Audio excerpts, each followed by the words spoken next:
finding a vocation that does good for others, that is deeply fulfilling, and contributes to making us a better person is often a distant place in this relentlessly commercial culture that we live in. The novelist Frederick Buckner describes this ideal destination as a place where your deep gladness and the world's deep hunger intersect. Scott's professional journey has taken him from traveling through Nepal and India to Aliyah and service in the IDF, from selling teddy bears in Canarsie to bringing basic reading glasses through microlending in India, to film and philanthropy. It has been a quest to find this place where a meaningful vocation blossoms from inner passion and brings the gift of personal transformation. It takes courage to go outside the box to seek what ignites your soul. And as someone who has observed Scott's quest over the past 20 years, I've seen how he takes risks and challenges himself to explore this place where deep gladness and spiritual hunger meet. His passion for Israel and the continuity of the Jewish people, his desire to transmit Jewish values to his children, his inner creativity in bringing stories to life through film, all contribute to shaping his humanity, his philanthropy, his personal and family life. Philanthropy is really the gift of who you are, and Scott has brought all of who he is to where he is going. It is with pride and pleasure that I present him with this award. So how many people are fortunate enough to have a stepmother who gives a speech like that without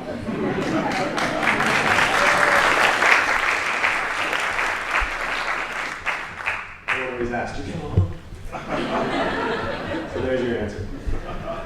Thank you, Angelica, for that introduction, and thank you, Elise, and the board of the Foundation for Jewish Culture for this honor. Very special thanks goes to my family, Patricia, Noah, Gideon, Eve, my mother, Kathy, and extended family and fellow trustees who are here tonight. Thank you. Elise, I just want you to know that, of course, what does one do when they're about to write a speech for anything? They go onto Google and they type in Jewish culture. So I'm just curious, what comes up with Jewish culture, and the foundation comes up second, after Wikipedia. So, good job. I'm thrilled to be honored alongside these mockers.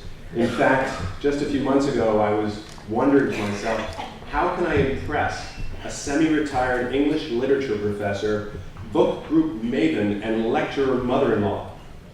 Then Elise called. I tried to be cool. You want to honor me? Next to one of the most celebrated writers of our generation? Hold on a second, let me check my calendar. Diane, as if that was enough. You brought on Russ and Daughters and the next generation of notorious downtown smoked fish and herring cartel, responsible for the bagel and lox addiction ravaging Jews everywhere. My father would have been so proud. But seriously, most of all, thank you for giving me this opportunity to speak about a subject near and dear to my heart, building a vibrant Jewish identity, culture, and community with culture as a core component of Jewish life. Culture, as it's expressed tonight through the honorees from literature, food, art, education, music, and film, is, as William Faulkner said in his 1949 Nobel Prize acceptance speech, work that is forged in the agony and sweat of the human spirit, not for the glory and least of all for profit, but to create out of the materials of the human condition something which did not exist before. The Foundation's American Academy in Jerusalem, supported in part by the Russell Berrie Foundation, is an example of that spirit as it strives to create culture by immersing contemporary international artists in Jerusalem, and in turn strengthens Jerusalem's vibrant and pluralistic cultural life. Jerusalem, I Love You, a developing narrative feature that I'm working on at the moment, will consist of 12 different short films about love in modern-day Jerusalem.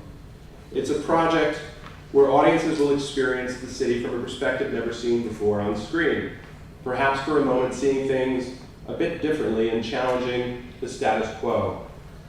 Throughout history, in eras and places as diverse as the ancient Hellenic world, in Europe before and after the Age of Enlightenment, in North Africa and the Middle East, In India and China, in the contemporary United States and Israel, Jewish communities have developed culture that are characteristically Jewish and reflect the unique experience of those communities. I'm grateful to play a small part in this unfolding body of work, both as creator and as philanthropist. Maybe, as Faulkner went on to say, the individual artist's duty is to help man endure by lifting his heart, by reminding him of the courage and honor, and hope and pride and compassion, and pity and sacrifice, which have been the glory of his past. The poet's voice need not merely be the record of man, it can be one of the props, the pillars to help him endure and prevail. Thank you.